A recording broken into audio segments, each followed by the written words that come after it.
Hi friends, Venkat Prabhu அவர்களோட இயக்கத்தில் தளபதி விஜய் அவர்கள் நடித்து வெளிவந்திருக்கிற கோட் படத்தோட ரிவ்யூ தான் இந்த வீடியோவில் நம்ம பார்க்க போகிறோம்.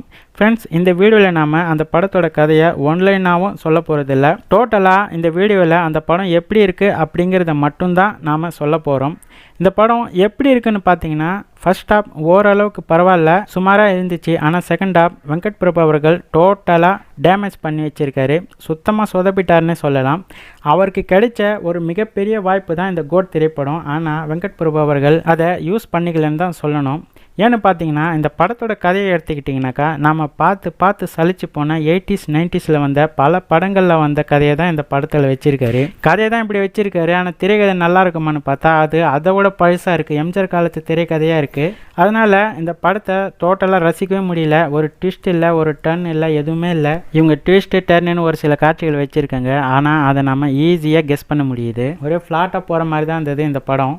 இந்த படத்தில் நாம் பெருசாக எதிர்பார்த்தது என்னன்னு பார்த்தீங்கன்னா, அந்த டிஏஜி டெக்னாலஜிங் தான்.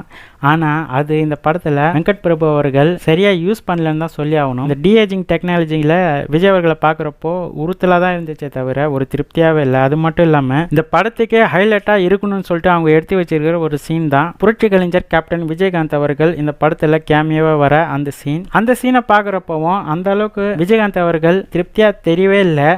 ஓரளவுக்கு உறுத்தலாக தான் இருந்தது. என்னடா இது, எப்படி இருந்த மனுஷனை இப்படி காட்டாங்களேன்ற மாதிரி தான் இருந்ததே தவிர முழுமையான விஜயகாந்தை பார்க்கவே முடியலன்னு தான் சொல்லணும். இந்த படத்தில் பல ஸ்டார்கள் நடிச்சிருக்காங்க. அத்தனை பேரையும் வெங்கட் பிரபு அவர்கள் வேஸ்ட் தான் பண்ணியிருக்காரு தவிர அவருக்கு கிடைச்ச அந்த வாய்ப்பை அவர் யூஸ் பண்ணவே இல்லை. டோட்டலாக இந்த படம் எப்படிடா இருக்குன்னு பார்க்க போனால், விஜயோட ரசிகர்களுக்கு இந்த படம் ஓரளவுக்கு பிடிச்சிருக்க வாய்ப்பு இருக்குது. ஆனால் மற்றவங்களுக்கு அது சொல்ல முடியாது. அது மட்டும் இல்லாமல் இந்தியன் 2வை ட்ரோலர்ஸ் எப்படிலாம் ட்ரோல் பண்ணாங்களோ அது போல் இந்த படத்தில் வர ஒரு சில காட்சிகளில் இனிமேல் வர நாட்களில் ட்ரோலர்ஸ் பயங்கரமாக கலைப்பாங்கன்னு தான் எதிர்பார்க்கப்படுது. ஏண்டா வீடியோ போடுறவ சும்மா போட வேண்டியதானா, என்ன ஏண்டா இழுக்கிற? ஃப்ரெண்ட்ஸ், இந்த வீடியோ இதோட முடியுது. அடுத்த ஒரு சூப்பரான வீடியோவில் நான் உங்களை சந்திக்கிறேன். அது வரைக்கும் பை பாய்.